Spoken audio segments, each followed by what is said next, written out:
Hai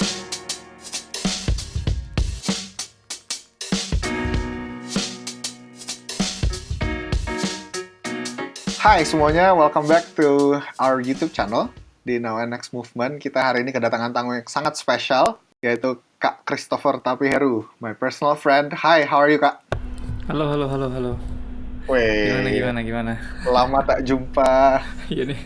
Makin keren aja nih kayak di rumah terus makin mengkilap. Apanya makin mengkilan? Kena keluar soalnya, nggak kena Kayak matahari. gitu ya.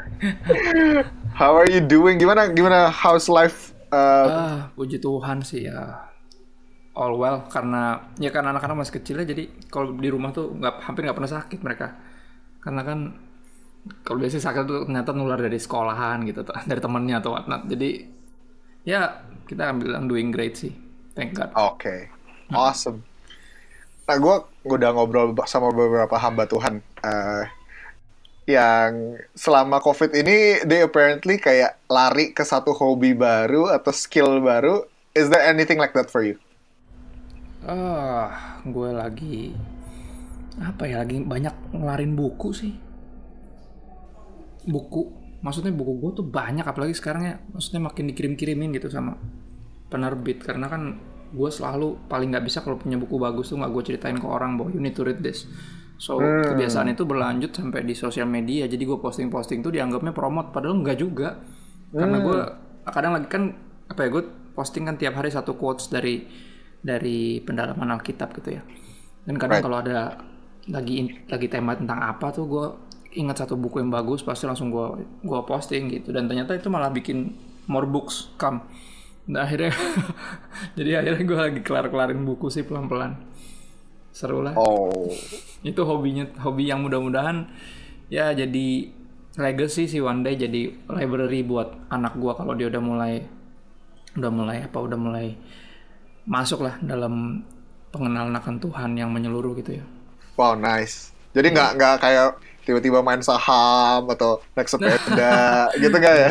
Enggak sih. Okay, glad you're doing well. Cita. Anyway, di Now and Next Movement ini Kak Christopher juga udah pernah ikut kan salah satu webinarnya. Iya. Cuma basically ini kan lahir dari perkumpulan senior-senior kita yang 40 tahun lalu ngalamin satu revival yang luar biasa banget. Dan Reunion I para think Satria ya. iya. I think it's awesome sebagai younger generation to be a part of it gitu, karena personally I've heard of it gitu. Gue pernah dengar, tapi banyak orang di gereja Indonesia bahkan nggak pernah tahu gitu kan kalau ada kejadian ini, ada this revival yang besar. Nah, gue kemarin ini pernah lihat di Instagramnya Kak Christopher, you were doing a live with JR ya, Jeremy, anaknya evangelist Yeremia Rim. Yeah. Dan waktu itu nggak tahu lihat di mana foto ada your dad and his dad gitu ya. So I guess your dad was a part of that movement. Kak Christopher ada pernah dengar apa tentang what happened 40 years ago? Gini ya, lucunya my dad, late dad ya, papa gue udah meninggal. My late dad told me nothing about it. Ya walaupun dia cerita sempat berapa kali pelayanan bareng lah, maksudnya di KKR atau conference atau retreat yang sama Pak almarhum Pak Yer ya. Dan gue justru denger banyaknya secara lengkap malah dari ketua sinode JKI sekarang, Pak Adi. Waktu itu gue pelayanan di Semarang, national conference called Unlimited Fire. So karena yang salah satu penggeraknya kan juga ternyata malah mantunya kan, anak mantunya Pak Adi. So gue mampir ke rumahnya dan diceritain tuh di situ about this revival. So gue kayak amazed gitu. Jadi hamba Tuhan besar yang sekarang, maksudnya yang ketua sinode atau gembala-gembala sidang ini semua ternyata bener-bener ya hasil dari revival 40 tahun lalu itu just amazing maksudnya. Dan sedikit banyak ambil bagian dalam kelanjutan dari movement itu, karena buat gue movement itu ya requires everyone to move sih, dan selalu hanya bisa terjadi, artinya bukan hanya terjadi sih, hanya bisa dilanjutkan gitu ke generasi berikutnya ketika berbagai upaya untuk kolaborasi itu tetap dilakukan. Dan gue senang aja sih. Buat gue Unlimited Fire salah satu conference yang isinya macam-macam, maksudnya siap kan benar-benar ketemu di situ, kenal di situ, dan senang aja sih. Wow. Justru dengernya bukan dari bokap. Gue kan juga nggak ngerti kenapa sih bokap gue nggak pernah ceritain gitu-gitu. Padahal kan keren ya kisah-kisah gitu tuh.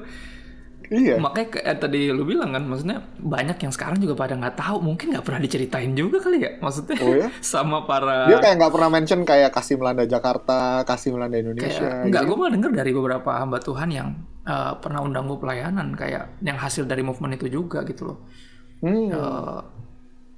Ya beberapa teman gue lah diceritain gitu-gitu, terus gue bilang kayak wow, gue coba cari tahu sendiri, terus gue nanya bokap, akhirnya dia cerita. Somehow dia kayak nggak, gue juga nggak ngerti kenapa dia nggak mau cerita ya. Foto yang itu tuh dia belum married bahkan. Gue nanya nyokap kan tadi malam, mam ini tahun berapa sih? Gue bilang, kayaknya pas mama baru mulai pacaran sama papa deh. Gue bilang kayak oke. Gue yang paling cuek gitu di situ, yang lain rapi-rapi kan. Ada 2 penyanyi kan, Om Yonas sama Om Ade kan. Kan kayaknya mereka nyanyi tuh, makanya bajunya rapi-rapi banget. Kalau Kayer sih juara lah ya dari dulu kan. Dalam fashion dia selalu paling rapi lah. Bokap tuh paling santai banget. Bokap gue kan kayaknya nih sebelum married deh, maksudnya baru mulai pacaran. Tapi ya berarti dia umur 31-an something kalau tuh 82, 83 ya. Ya nggak jauh dari umur-umur gue sekarang. Dan akhirnya emang selalu apa ya, kalau kita mau ambil bagian dalam kegerakan gitu, kita mesti relakan diri untuk ikut serta sih. Gitu sih.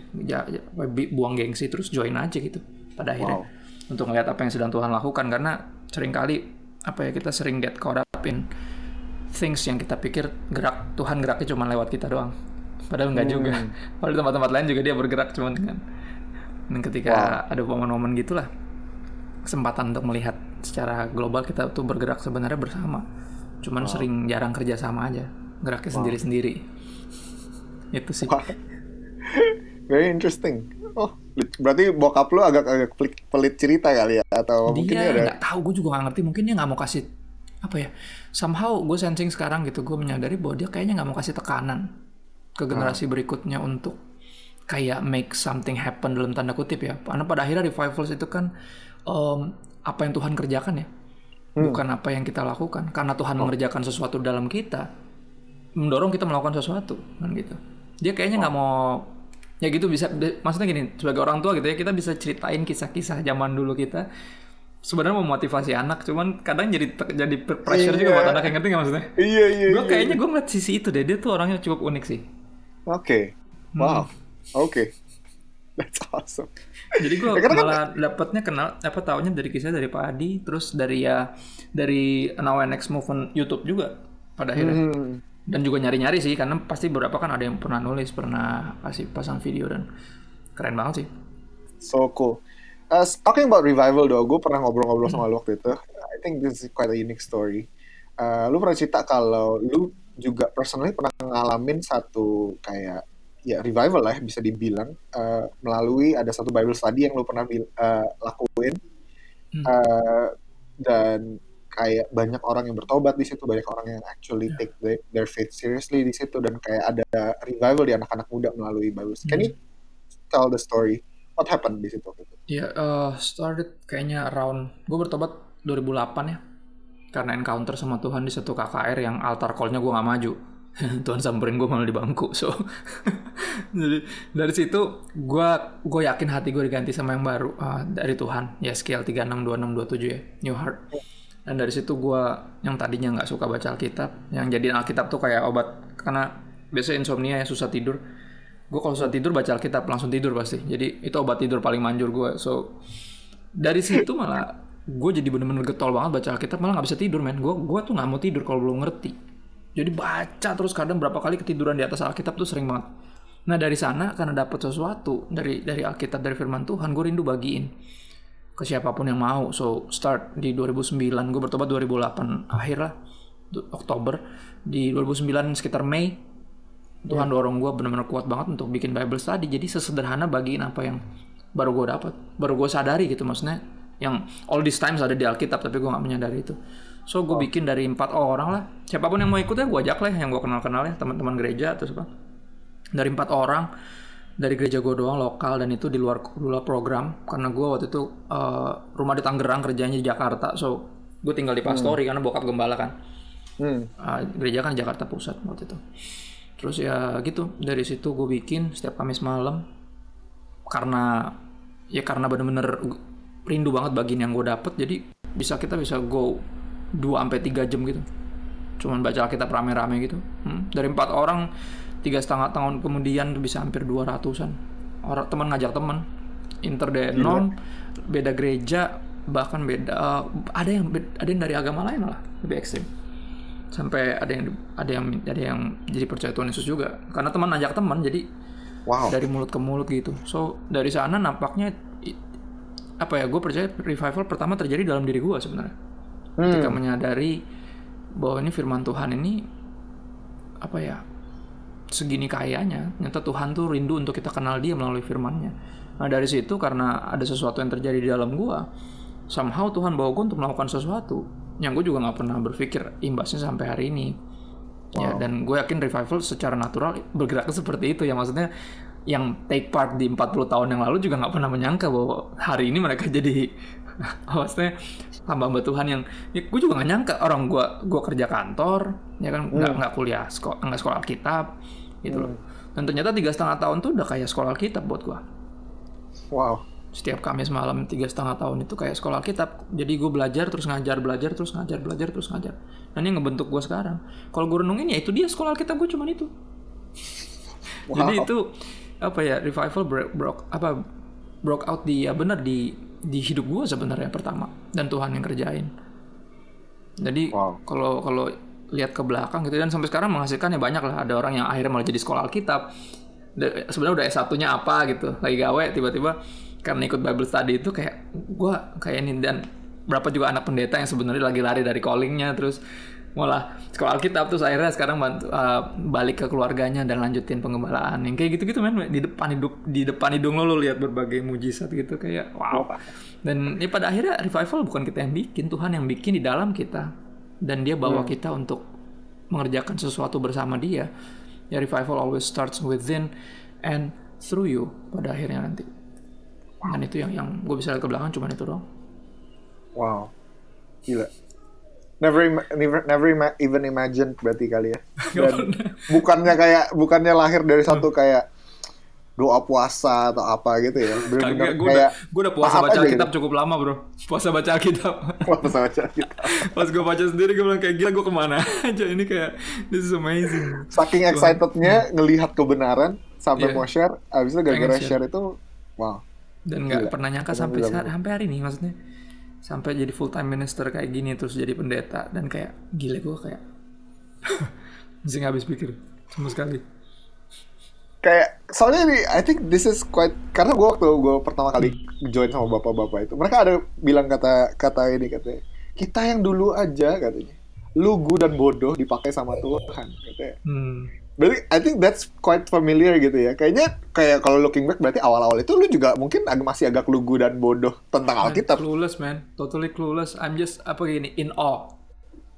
Gue cuman orang yang lagi terpesona, kayak gila gue kepesona sama satu tentunya kedahsyatan Tuhan karena firman-Nya, dan kegoblokan gue, maksudnya gue kemana aja gitu loh, maksudnya kayak kemana aja gue gitu loh, maksudnya gue dulu tuh gitu kan, maksudnya lagi ada pergerakan waktu itu, ada gereja baru kan di Jakarta yang sekarang booming banget. Dulu kan mereka baru mulai tuh 2005, mereka mulai 2005. Gue tuh dulu gini, saking gereja kita punya kecenderungan, kita punya kecenderungan tuh mau belajar atau mau nyontek atau pengen ngerasain hype di satu tempat ketika Tuhan mengerjakan sesuatu. Jadi bisa youth kita tuh hari Minggu paginya di tempat kita, nanti sore-sore tuh kita bisa mampir ke gereja orang rame-rame untuk ngerasain kayak atmosfer soundnya, lightingnya, terus musiknya ya, right? Yang kayak kita pengen Tuhan, kita rindu revival. Akhirnya menyadari ternyata selama ini ada di buku yang kita anggap kuno dan nggak pernah kita buka itu. Ternyata ada di situ. Ternyata emang pada akhirnya ya benar apa kata Pastor Andreas ya di YouTube ya, kan di channel YouTube juga ada videonya kan, beliau cerita tentang revival pada akhirnya ya kesadaran kita akan hadirat Tuhan jadi sebenarnya, ya nggak sih? Karena Dia kan selalu hadir, cuman kitanya nggak bahasa, gue juga nggak tahu tuh bahasa apa nih, bahasa kita tuh nggak ngeh gitu. Ya kan, dia kan pasti hadir, dia nggak pernah tinggalin kita, never leave nor forsake and we with us till the end of time. Cuman somehow kita yang nggak aware dia tuh di situ. Dan revival sesederhana kayak mata rohani lu dibukain bahwa Tuhan tuh di situ all these times. Dia ada di sini dan kita nggak menyadari dan nggak menghormatinya. Dan akhirnya karena firman Tuhan kita buka, kita dengar Dia berbicara, kita tahu Dia ada di sini. Bukan karena kita bisa lihat, tapi karena suaranya sangat jelas di telinga kita. Gua nggak sekolah Alkitab, ini orang-orang juga pada rindu, cuma punya kehausan dan kerinduan. Benar kata Pastor Andreas ketika aku dengar kesaksiannya tentang revival. Itu yang kita rasakan dan alami gitu loh. Wow. Gila. Gak tau, waktu lo ngomong kayak gitu gue langsung keinget satu quote lo waktu itu di khotbah di gereja kita. Lemesin aja coy. Kayak I think that's very konteks tuh. Kayak ngomongin tentang kegerakan Tuhan, ya udah lemesin aja sih. Iya. Kegerakan Karena seringkali ya pengharang revival ya kita sendiri. We are too full of ourselves, so we make a fool of ourselves. Kita terlalu penuh dengan diri kita sendiri sampai kelihatan menjadi bodoh. Kita penghalang dari apa yang Tuhan mau kerjain. Seringkali itu yang gue dapeti. When we try our best to move out of the way, tiba-tiba kita menyadari dia udah membuat suatu jalan itu selama ini yang kita malah ngalingin. Dan itu yang apa ya, yang coba diperangi sih sampai detik ini, karena nampaknya kita yang paling sering ngalingin jalan itu kan. Bahkan buat generasi berikutnya mungkin terdengarnya menyebalkan, tapi itu kenyataannya sulit loh. Dan benar-benar dibutuhkan apa yang Tuhan Yesus bilang, kalau mau ikut saya ya pikul salib sama sangkal diri. Sangkal diri itu ngingatin diri kita ini bukan tentang kita. Pikul salib itu berarti memikul beban yang sebenarnya secara jujur bukan urusan kita. Bukan urusan kita. Bukan urusan kita. Ya maksudnya gini, keselamatan jiwa orang lain kan bukan urusan kita. Urusan dia sendirilah sama Tuhan, ya kan? Tapi kan kita nginjil, kita memuridkan karena kita rindu mereka juga bisa diselamatkan. Sebenarnya bukan urusan kita. Tapi kan kita jangan pernah lupa Tuhan Yesus juga matinya bukan buat dosa-dosanya dia. Dosa-dosa kita yang dia pikul kan. Terus ya sangkal diri sih yang paling keren sih. Nyata sangkal diri itu sederhana itu. Kita terus ingetin diri kita bahwa it's all about Jesus, ini bukan tentang kita. Dan hanya dengan demikian kita bisa ketika udah mesti minggir tuh minggir gitu loh. Nggak kayak apa mau kemana lo, memenuhi syarat nggak lo kan gitu kan. Yang tadi kan kata-kata kan kita tuh meculun, lugu gitu. Mereka kan bilang gitu. Sebenarnya sama. Tahu apa kita gitu ya. Sebenarnya sama, tapi somehow standar kita naikin. Jadi ketika kita mau izinin siapapun lewat, kita mesti lihat lu masih culun atau lugu atau udah memenuhi syarat. Padahal kita dulu pas Tuhan pakai juga masih culun dan lugu. Bener. Berarti intinya kali ya. Berarti semua anak-anak muda mungkin yang bakal nonton hari ini, atau ya siapapun ya yang merasa lugu, nggak tahu apa-apa. Justru orang-orang kayak gitu kadang-kadang bisa dipakai sama Tuhan. Karena Tuhan nyari yang mau, bukan yang mampu. Nyari yang mau, yang cukup nekat untuk bilang, "Here I am, send me," kan gitu. Ya kan? Iya nggak? Wow. Ya saya kan ditanyain pertanyaan retoris, siapa yang mau saya kirim? Ya orang Tuhan ngomong cuma nama dia. Dia kayak, ya gue lah, siapa lagi kan gitu. Padahal perintahnya kan aneh kan, maksudnya disuruh berkhotbah kepada orang-orang yang nggak mau denger gitu. Yang matanya ketutup, kupingnya ketutup. Panggilan gila sebenarnya. Ini kan Yeskel juga gitu. Tuhan nanya kan dikasih lihat padang lembah isinya tulang belulang, terus Tuhan nanya kira-kira nih bisa pada hidup lagi nggak? Terus dia kayak, ya lu tahu deh. Dia maksudnya sebenarnya menurut gua nggak bisa, cuman kalau lu nanya gitu kan pertanyaan retoris. Tuhan kan kalau nanya selalu udah tahu jawabannya. Adam kau di mana kan gitu, bukan dia nggak tahu kan. Bisa nggak nih apa yang nggak bisa buat Tuhan kan? Ya skill bilang gitu, akhirnya benar dia berkhotbah di hadapan tulang-tulang itu, speak life, prophesy, right? Seringkali itu yang gue rasa seringkali mendapati pelayanan khususnya mostly ya di remaja. Ketika mereka lagi mulai menemukan dunianya sendiri kan.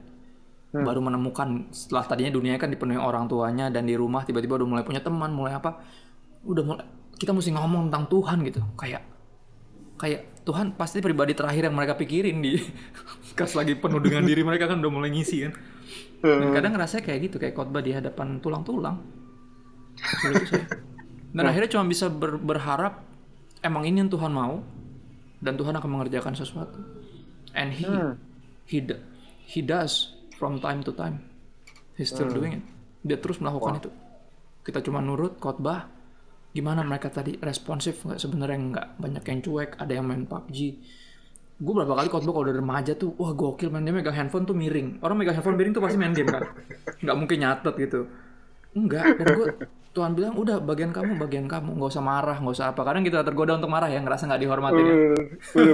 Tapi enggak, udah speak life, prophesy, and that's what happened. So sampai detik ini ya ketaatan itu yang agak sulit karena gengsi mesti minggir. Iya. Ya kita mesti tahu bahwa ini bukan tentang kita. Terus aja udah lakuin yang Tuhan suruh. Lemesin aja tadi, jangan dilawan. Gerak bareng Tuhan.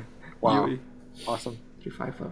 Semua orang bisa dipakai Tuhan buat revival ya. Kita gerak, kita taat aja. Ya salah satu alasan gue juga, gue gini kan, gue selalu bertanya Tuhan, perlu nggak sih gitu? Maksudnya gue secara personal selalu nanya, bahkan sama bokap waktu dia masih hidup, gue nanya, Pak aku sekolah Alkitab nggak ya? Gue nanya gitu. Karena kan arahnya udah jelas nih. Semenjak 2015 gue tarik full time kan, jadi teaching pastor di gereja. Terus gue selalu nanya gitu ke bokap, almarhum bokap, gue nanya ke Tuhan, selalu gue sampai doa puasa, gue tanya Tuhan, gue perlu nggak ya sekolah Alkitab? Gue nanya gembala gue, dilarang sama dia. Jangan, nanti kamu berubah katanya. Oke. Gue nanya bokap bahkan dosen sekolah Alkitab sendiri nggak pernah dorong gue untuk sekolah Alkitab. Gue juga bingung, dan gue tanya Tuhan, kayaknya dia diam aja gitu. Dan gue terus bertanya kenapa gitu, karena makin masuk di pelayanan kan pasti sedikit banyak ada yang mempertanyakan kompetensi kan. Lulusan mana gitu. Oh, DKV, UPH. Hah? DKV itu apa ya? Oh, desain komunikasi visual Pak, saya seniman. Gitu kan. Kayak tapi ternyata ada pesan yang Tuhan mau sampaikan gitu. Sesederhana Tuhan tuh bisa pakai siapa aja. Wow. Asal mau. Dan you're a living proof of that. I'm a living proof of that. Tapi nggak sekolah bukan artinya nggak belajar ya. Books upon books. Sekali lagi di rumah gue, kalau lu masuk rumah gue isi cuma buku doang. Dan karena itu, buku. Karena gue nggak sekolah tapi belajar terus. So hanya untuk kasih pesan itu aja buat siapapun nanti ke depan. Ya Tuhan bisa pakai siapa aja yang mau. Dan kadang ngerasa resiko banget, kadang gue pikir gue pengen sekolah gitu biar kalau ditanya bisa jawab gitu. Tuhan bilang so this is about you now. Ya kan? Oh ya enggak, it's all about you, still about you kan gitu, right? Iya. Wow. Jebakan memang. Tapi ya itu pada akhirnya ya kan tentang dia kan, bukan tentang kita. That's awesome. Yep. That's awesome. I think going on, kayak kita udah nyerempet dikit sih topiknya. Cuman di Now Next Movement ini banyak kita pakai istilah ini dibuat webinar kita dan lain-lain. Church in the new landscape. Karena somehow everybody realizes kayak sejak pandemi ini atau bahkan dari sebelumnya sebenarnya mereka udah mulai sadar gitu kalau gereja harus shift gitu, karena generasi sekarang itu digital natives. Pola pikir mereka berubah. Kalau kita mau bawa Injil secara kontekstual harus berubah gitu kan. So there's this new landscape yang kita masuk, this digital era or whatever you wanna call it gitu kan. Dan apa ya, di dalam message-nya kita ini kan kita sama-sama lagi belajar gitu kan. Kita bukannya semua udah expert gitu kan. So it's penting banget untuk just have conversation. Menurut lu gimana? Tapi menurut kakak, menurut observasi kakak, because especially kakak kan kuat di you've succeeded di area ministry yang nggak banyak orang succeed, which is social media, digital dan lain-lain gitu kan. I think you have a fresh perspective on this. Buat kakak ngelihat ke depan new landscape pergerejaan atau apapun itulah, apa sih yang diperlukan gereja untuk bisa to continue on this legacy, untuk discipleship culture, kingdom culture, gospel. Yeah, we need to speak the language and walk the streets. Buat gue gini, ketika tadi ya most yang kita layani sekarang juga digital native, kita mesti fokus ke situ. Kita mesti fokus ke yang kita mesti mulai berbicara pakai bahasa mereka. We need to be kalau gue bilang, gue gambarin selalu kita mesti mulai menjadi lebih penginjil dari sebelumnya. Penginjil itu kan selalu gitu kan, masuk ke satu daerah baru, budaya baru, belajar bahasanya, dan mulai masuk ke biar bisa ngomong gitu dengan bahasa yang sama, karena kan kita bawa berita kan, dan buat gue nggak ada jalan lain di church in the new landscape. Kita harus benar-benar melek teknologi banget gitu. Teologi udah melek pasti, teknologi sekarang yang problem.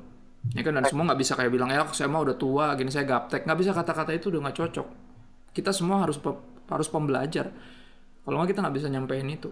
Makanya aku selalu menarik ngeliat gembala-gembala senior gitu yang coba gitu, pendeta-pendeta yang udah sebenarnya senior tapi coba gitu sampai dia bilang kayak, wih hebat nih sekarang main IG juga ya om, om iya nih belajar sama cucu kadang ini cucunya yang ngajarin dia caranya bikin story, bikin apa gitu.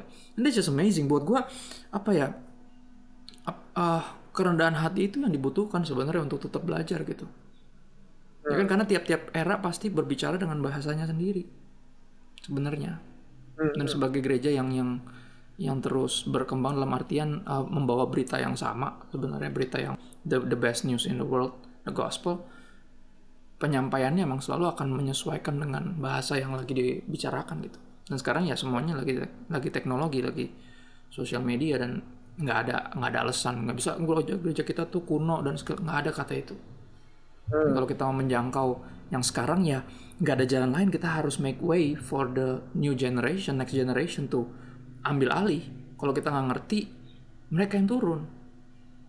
Kita yang apa ya, overseer, kita yang mendoakan, menasehati gitu loh. Jadi yang tadi kita udah ngobrol somehow ya bisa dibawa ke sana. Kita mesti minggir gitu dari jalanan itu dan biarin yang ngerti, yang gerak gitu. Kita bukan artinya keluar dari pergerakan, justru kita masih di situ tapi terus biarin yang pada apa digital native tadi biar melakukan digital thing yang emang gereja harus gerak di dalamnya sekarang. Wow. Ya, Terus dan itu yang paling pertama lu ngomong tadi, lu bilang walk the streets. Wow, that's kayak itu gambar because Jesus walks the streets. Ya, walk the streets artinya ya benar-benar yang ngejawab kebutuhannya aja, maksudnya apapun itu. Kadang tiap-tiap gereja juga kan beda ya kebutuhannya. Tiap orang gitu bahkan. Sebagai orang pelayanan di sosial media, pada akhirnya gue ngeliat kita mesti memperlakukannya benar-benar person to person somehow. Nggak bisa kita, oh sekarang tuh gimana sih kira-kira, nggak bisa kira-kira. Tiap orang nanti ngomongnya tuh beda. Gue pelayanan di sosial media ini udah lumayan lah, dari mulai Twitter sampai Path mati masuk Instagram 2016 atau 17 gitu. Dan akhirnya gue ngeliat benar-benar tiap orang tuh mesti diperlakukan seperti, diperjuangkan seperti orang gila gadara, men.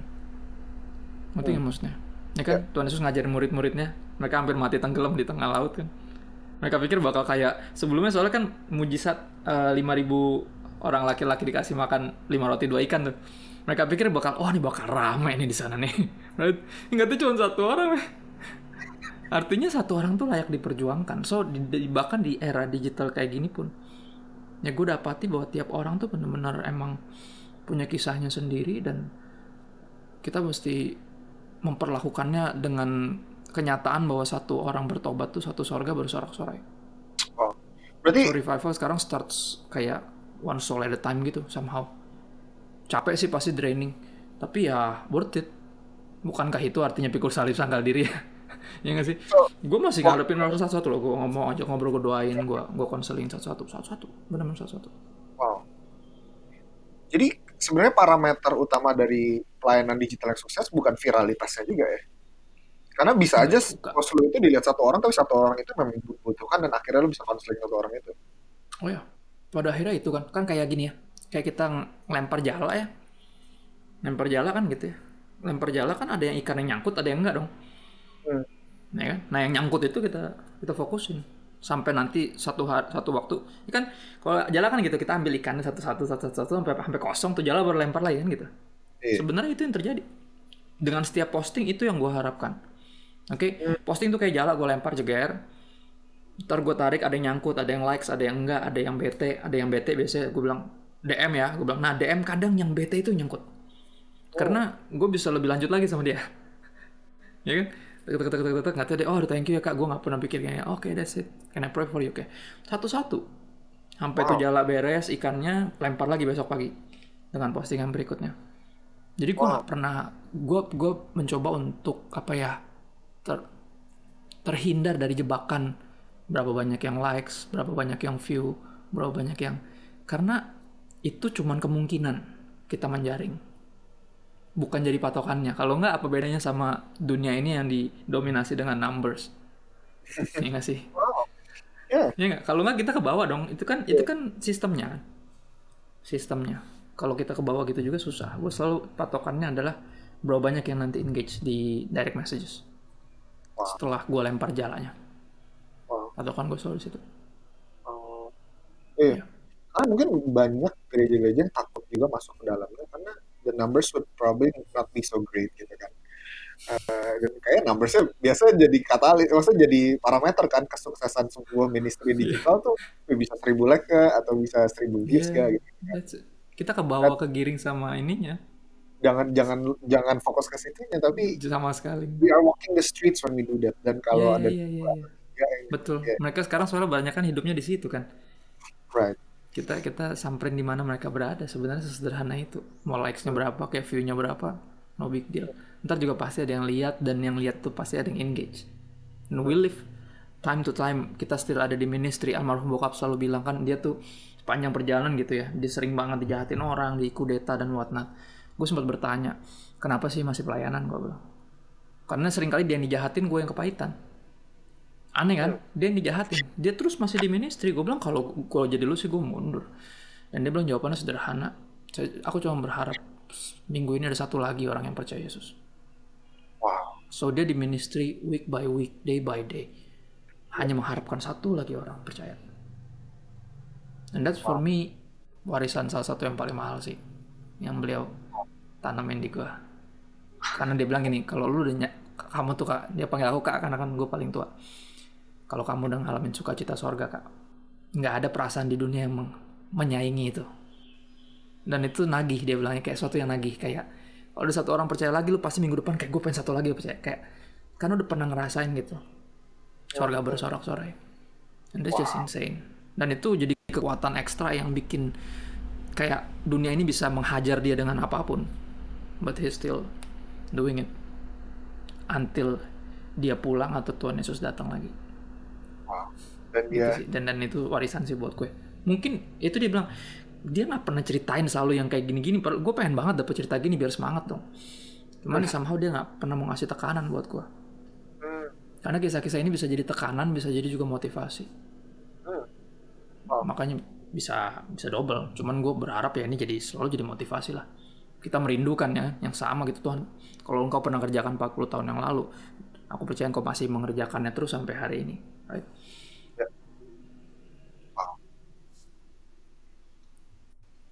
Church leadership in the new landscape. Church leadership in the new landscape. Buat gue kayaknya you would have a very fresh perspective. Karena of course you're in a local church, lu keliling Indonesia, literally keliling Indonesia. Melayani, lu tahu kayak semua denominasi atau apapun lah gitu kan. You have a fresh eyes lah, I think. Dan lu juga, I think you represent the younger generation juga. Dari sisi church leadership in the new landscape, atau apa yang yang pemimpin gereja, senior pastors perlu lakukan untuk bisa menjadi katalis, ya kan, untuk kegerakannya Tuhan ini buat younger generation, untuk nggak ngehalangin kegerakannya Tuhan di younger generation. Itu apa menurut kakak? Buat gue ya, katalisnya selalu ya, dari dulu sampai sekarang kayaknya masih terus bentuknya sama. Kolaborasi aja. Kolaborasi antar para petinggi itu, entah mereka makan bareng, itu nilai yang berharga buat generasi berikutnya. So walaupun kita bergerak masing-masing dengan visi masing-masing, tapi kita pada akhirnya anggota dari satu tubuh yang sama. Karena gini kan, anak akan sering gagal taat tapi jarang gagal niru kan. Ketika ngelihat senior-seniornya nongkrong gitu, maksudnya diposting aja gitu rame-rame kayak ini kan ketua seniornya, ini kan gembalanya, gitu aja. Itu tuh apa ya, udah mengerjakan sesuatu di dalam diri generasi berikutnya gitu loh. Untuk menyadari pada akhirnya kita mestinya nggak saing-saingan tapi sayang-sayangan. Oh, wow. Karena penghalangnya dari dulu insecurities semuanya. Ketika gue mulai terjun ke full time ministry, gue ngerti banyak orang yang nggak sedikit yang menjadikan gitu ya, maksudnya pelayanan sepenuh waktu sebagai cara dia bertahan hidup. Makanya jadi saingan tuh karena itu, ngerti nggak maksudnya? Dia jadiin tuh kayak buka restoran gitu loh. Jadi saingan sama restoran yang lain lagi. Padahal ini kan nggak pernah tentang mencari penghidupan, ini memberi hidup justru. Pada akhirnya, when kita jump into full time ministry, kita beri hidup kita. Dan insecurities tuh ada karena itu, kita jadi saing-saingan sama ketika ngeliat ada yang lain yang mulai dipakai kayak ngerasa insecure gitu. Itu penghalangnya, dan katalisnya adalah gimana cara bunuhnya. Kolaborasi itu ngebunuh persaingan. Ya kan, lawannya kan ini saingan, ini kerjasama gitu. Artinya saingan itu bicara insecurities, kerjasama membawa kita semakin menyadari bahwa iya ya, kita satu tubuh ya pada akhirnya. Jadi nggak perlu nungguin loh. Seringkali yang gue lihat di lapangan adalah gini, kita tuh baru ngerasa satu tubuh ketika ada satu yang dianiaya. Ngerti nggak? Ada gereja dibakar di kota mana, atau ada pendeta mana yang ngerti kan? Gereja mana yang ditutup. Kita baru ngerasa satu tubuh ketika ada yang sakit. Tapi ketika semuanya lagi gerak masing-masing, nggak pernah ngerasa satu tubuh. Makanya apa geraknya? Makanya mesti rame-rame. Semakin banyak apa ya bentuk-bentuk kolaborasi, apapun itu bentuknya, mau conference bareng kek, mau ngapain kek, itu selalu jadi katalis. Selalu jadi katalis. Ya karena dalam kolaborasi itu pun kita belajar learning by doing ya, pada akhirnya seringkali dalam kolaborasi itu pun masih ada paranoia tersendiri gitu ya. Terkenal kalau di istilah dunia pergerejaan tuh curi-curi domba tuh, kalau curi domba kan gitu. Jadi males kalau bikin ini, nanti dia ngeliat gereja ini kayaknya kok pendeta ini kayak lebih khotbah lebih mantep kayaknya, atau urapan lebih gila, dia baru naik mimbar semuanya udah rebah gitu kan. Jadi akhirnya ayolah, maksudnya kalau kita gitu terus susah dong. Ya dalam satu acara pun masih ada insecurity gitu. Tenang aja, santai. Oh, domba juga dombanya Yesus kok. Ya kan? Kan gitu. Pada akhirnya itu katalis buat aku kolaborasi. Kolaborasi aja. Dalam bentuk apapun, dari nongkrong sampai conference. Sampai tukar-tukar mimbar, yang ini undang pendeta, yang itu yang undang. Buat gue itu tuh jadi apa ya? Jadi ngasih lihat ke generasi berikutnya bahwa tuh bisa kan nggak sayang-sayangan. Bisa kan sayang-sayangan. Maksudnya dulu juga bareng kok, pas awal-awal movement 40 tahun lalu juga hasil dari pergerakan yang Tuhan revival yang Tuhan kerjakan gitu. Jadi buat gue itu sih.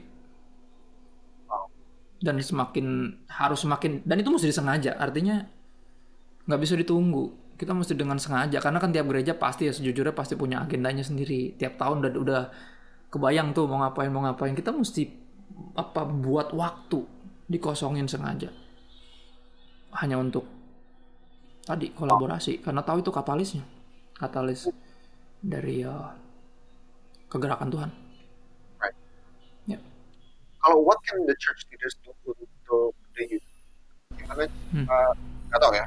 I don't know if you're udah pernah keliling, tapi of course ini topik yang hot juga di kita, karena kita memperjuangkan topik namanya intergenerational leadership. Kita percaya kalau youth harus di raise up, harus di involve di leadership dari ini gitu kan.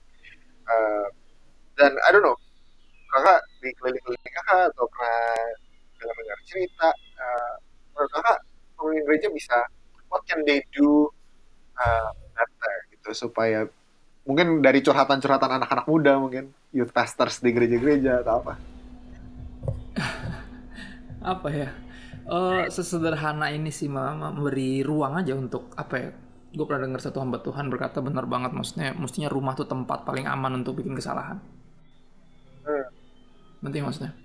Karena kita belajar terbaik tuh justru lewat kesalahan. Karena pernah bikin kesalahan, justru belajar paling cepat itu. Dan kadang itu kan tadi lucu ya, maksudnya mereka dulu berkata gitu, kita juga dulu masih culun, masih lugu dan segala macam. Artinya sadar belum kompeten sama sekali sebenarnya, tapi Tuhan pakai. Ya sama, harusnya standar kita juga gitu. Maksudnya walaupun Alkitab punya standar ketat ya untuk orang jadi penatua, orang jadi apa. I know, I believe that. Tapi please, dalam pelayanan kita harus mulai mendelegasikan secara perlahan dengan berani. Walaupun secara lagi kita punya kecenderungan, lu belum kompeten, lu belum ini, lu belum apa. Kita juga dulu belum. Jangan pernah lupa itu. Kalau nggak, tekanan kita lucu loh. Kita juga dulu belum dipercayain, terus kita pengen dia udah baru kita percayain.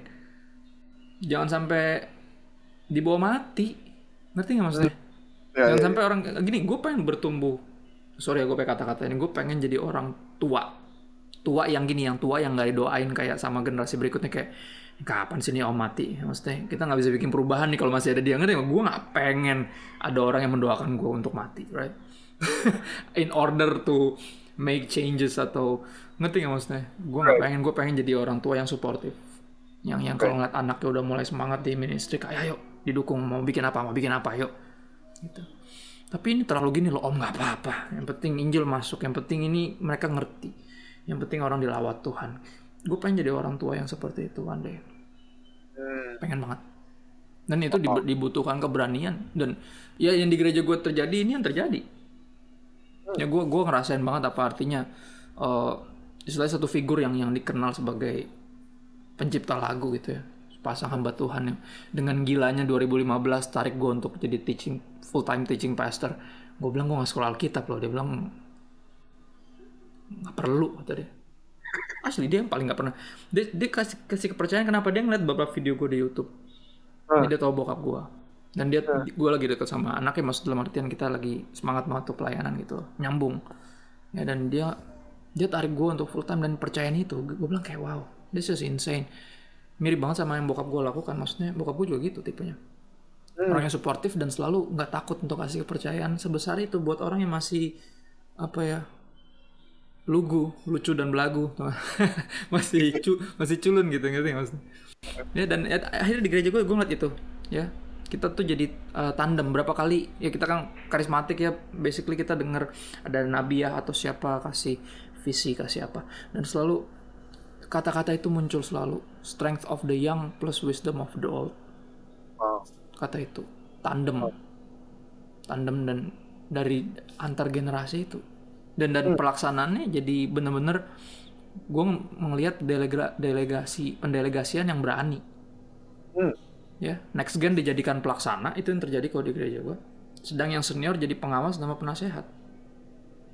Ini kan punya wisdom, ya, wisdom of the old and strength of the young. Semuanya kita kan yang digital native, kita yang lagi on fire dan segala macam. Itu yang diturunin pelaksananya kita semua. Yang senior jadi pengawas, penasehat, pendoa, dan it's just amazing. Dan gini, ketika terjadi itu ya perubahan, gue bilang perubahan mendadak karena 2015 kemarin kan cuma berapa tahun. Ya. Perubahan mendadak itu resikonya besar, kehilangan orang-orang yang nggak siap dengan perubahan mendadak tadi. Gue kan sebut perubahan mendadak karena delegasi yang begitu tuh harus disengaja.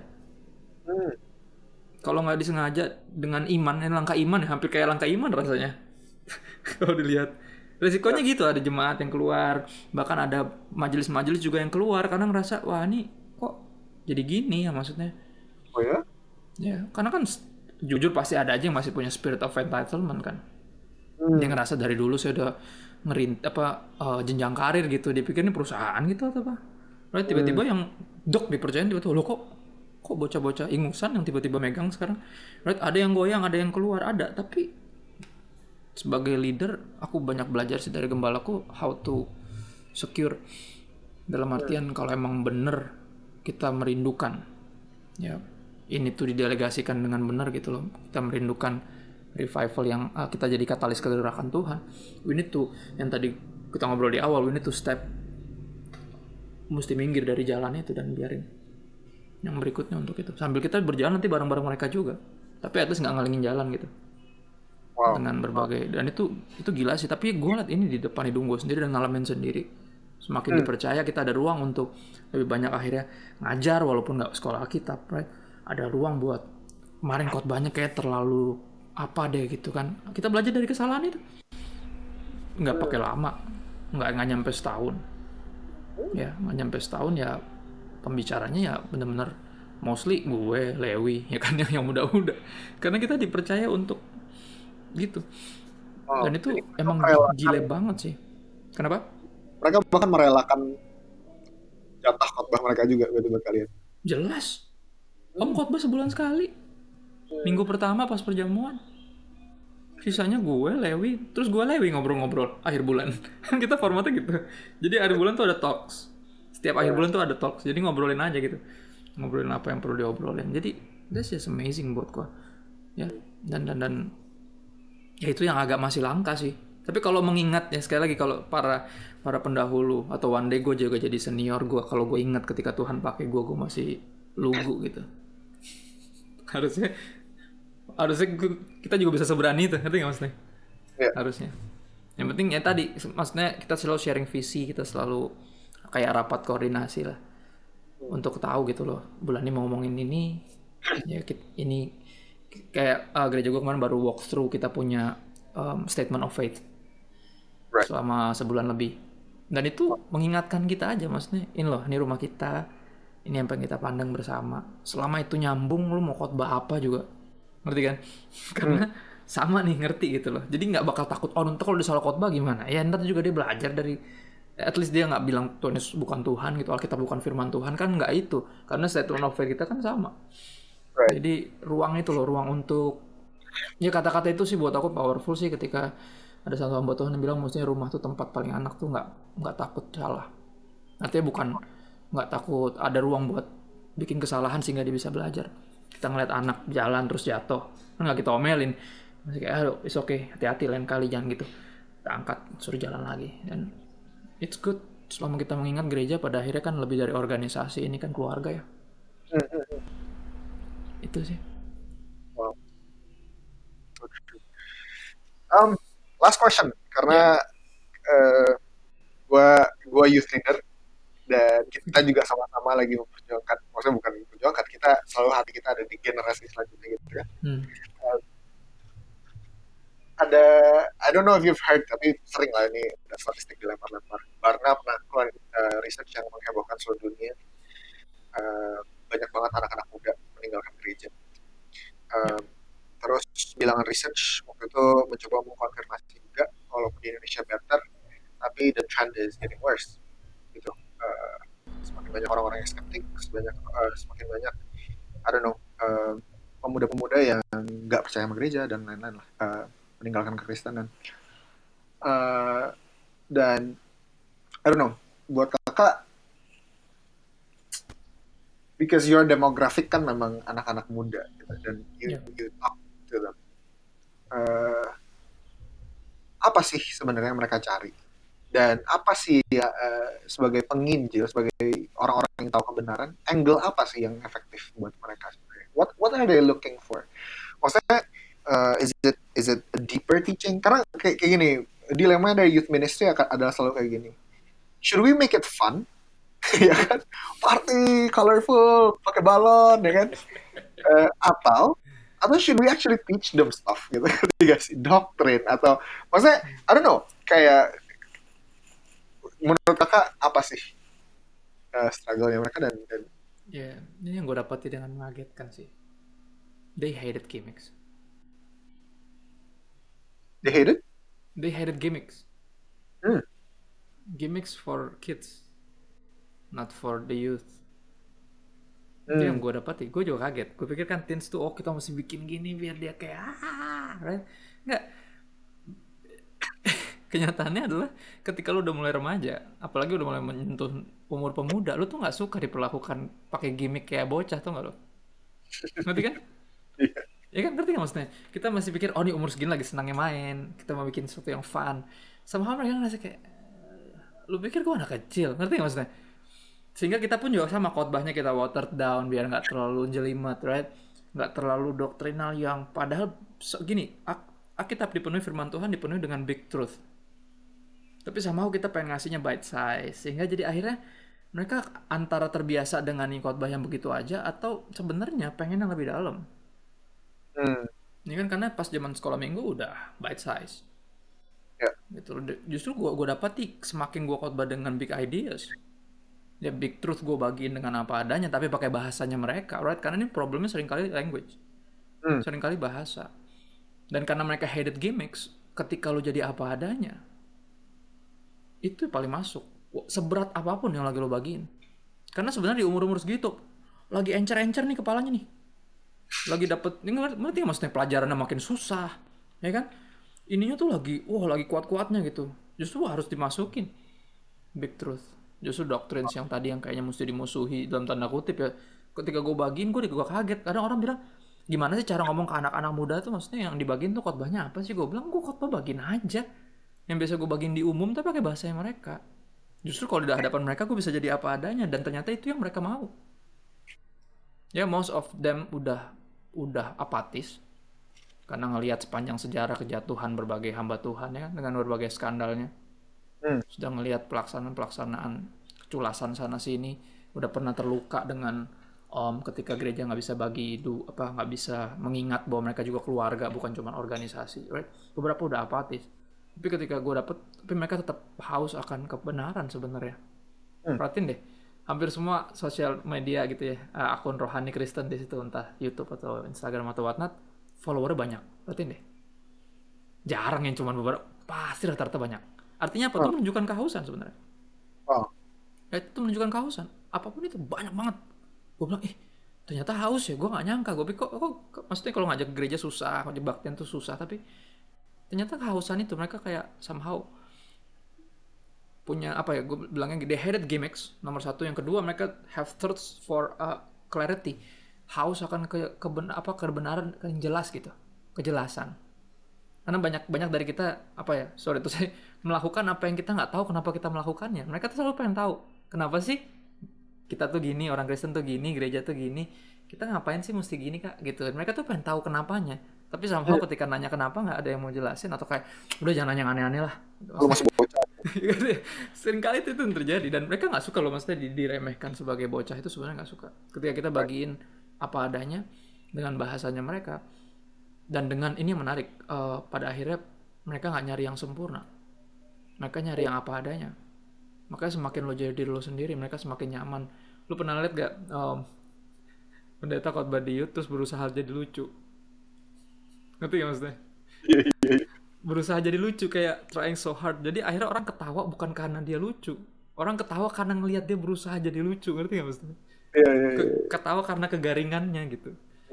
Dan akhirnya bukan itu yang mereka mau. Gue pertama ngeliat itu, akhirnya gue menyadari, iya gue salah ya. Maksudnya gue sering kali berupaya bikin gimmick gimana biar mereka perhatiin atau whatnot. Enggak, ternyata ketika kita bagian dari hati dengan bahasa yang gampang, dengan bahasa yang mereka, sedalam apapun itu nyampe. Dan itu yang mereka mau ternyata. They hated gimmicks. Kita tuh, ya tadi kita pikir, kalau sekolah minggu nih gini, remaja nih kita naikin dikit, nah pemuda lebih serius dikit. Sebenarnya enggak. Mereka paling gak suka dianggap masih kecil sebenarnya.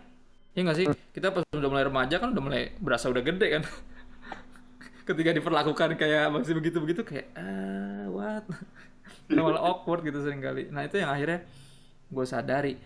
Akhirnya sesederhana tadi, karena salah satunya tadi, karena revivalnya Tuhan buat melalui sesederhana gue bagiin firman apa yang gue bagiin. Dengan gak ada gimmick sama sekali, gak ada musik, gak ada apa. Kita doa buka, firman Tuhan, doa tutup, that's it.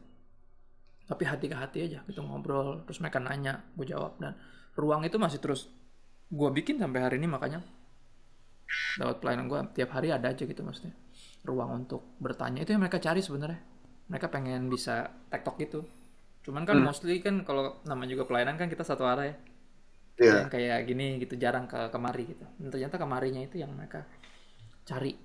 Dan itu kelihatan banget sih. Kelihatan banget. Kita nggak pernah kasih waktu untuk mereka bertanya gitu kali. Betul, itu udah selalu paling benar sih.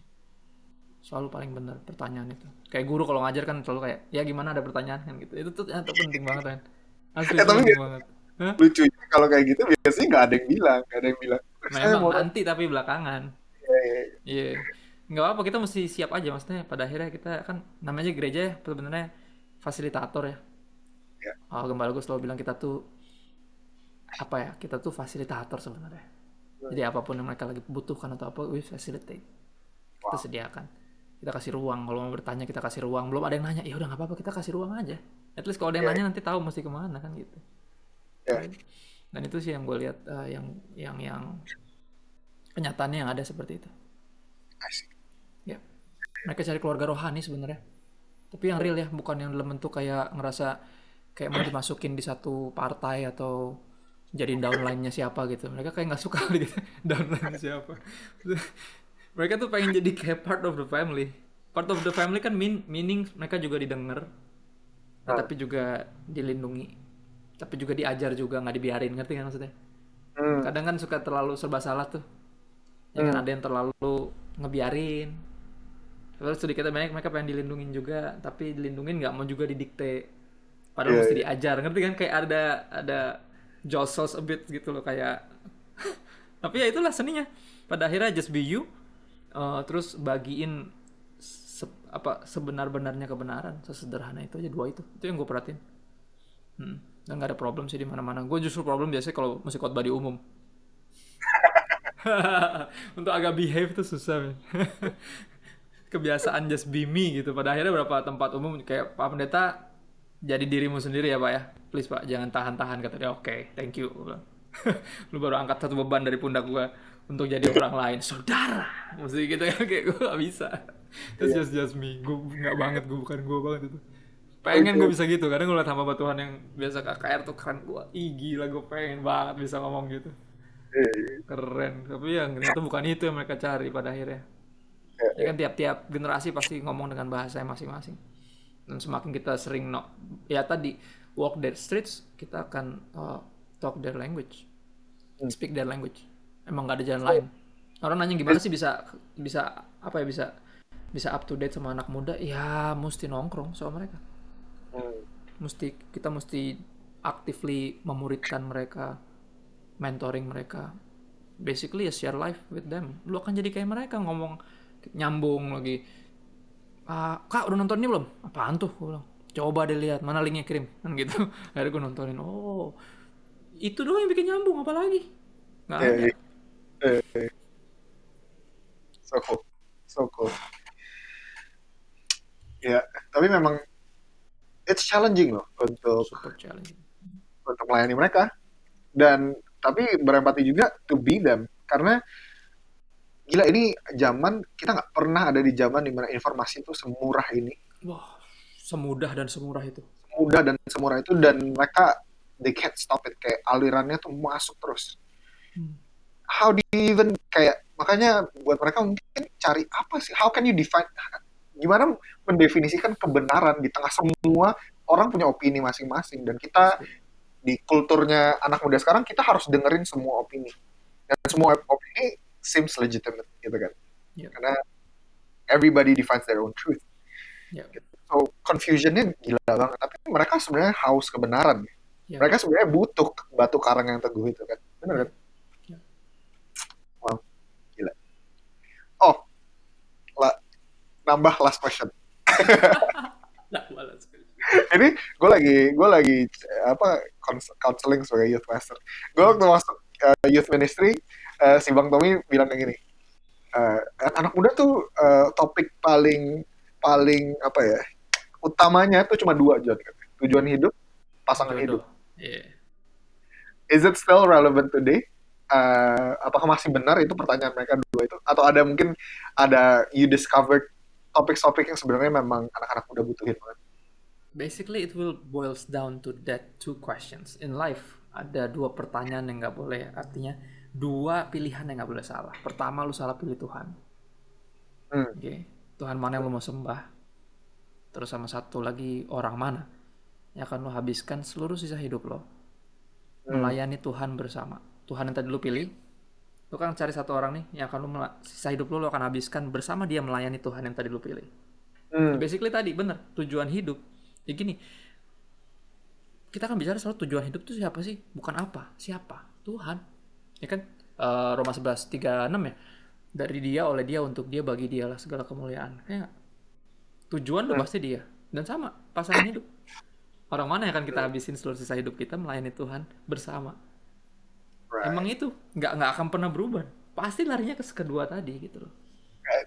Kedua tadi, so emang selalu akan nggak ada ujungnya kalau ngomongin dua-dua itu ya. Tuhan, pada akhirnya apa, satunya berkaitan sama asmara, satunya Tuhan. God is love, sebenarnya itu nyambung, emang nggak bisa terpisahkan gitu loh. Right. Dan dua-duanya juga misteri pada akhirnya, kayak bicara tentang keselamatan sama bicara jodoh, tuh nggak lo, dua-duanya misteri. Bener-bener. Ya kan, keselamatan jadi gimana, Tuhan yang pilih lo atau perlu yang pilih Tuhan? Iya, Tuhan yang pilih gue, tapi pilihan gue juga penting. Ya, terus jodoh juga gitu kan? Ya kan, Tuhan yang tentuin, apa lu yang pilih? Ya, dalam kemahatauannya dia udah tahu, dia yang tentuin. Tapi kan pilihan gue juga penting. Exactly, right? Dua-duanya tuh misteri, man. Jadi sampai kapanpun akan selalu engage, akan selalu nyampe ke hati itu. Kalau ngomongin dua itu. Iya. Gitu sih, man. Gue perhatiin nggak ada perubahan lagi, tiba-tiba nanya nambah satu pertanyaan lagi. Bener apa yang Pastor Tommy bilang? Dua itu lah. Purpose, itu bicara tentang Tuhan, dan satu lagi pasangan hidup. Awesome. Ya. Kan Any last message to the audience? Last message. Ini gue selalu berupaya mengingatkan bahkan diri gue sendiri. Lu itu cuma satu. So gak usah sibuk coba jadi orang lain. Kalau ada satu pribadi yang lu pengen jadi sepertinya itu, pastikan itu cuma Kristus. Itu doang sih. Karena kalau nggak kita apapun bisa bikin kita insecure, memberikan beban tertentu dalam hidup kita yang lu mesti jadi kayak gini atau mesti jadi kayak siapa gitu, right? Nggak ada. Satunya bagian kita, cita-cita kita tuh sebagai orang Kristen ya menjadi seperti Kristus lah, apalagi ya just be you in him, dan nampaknya itu yang akan selalu relevan buat tiap generasi ketika lu jadi diri lu sendiri ya. Less gimmicks, more truth. Less gimmicks, more truth.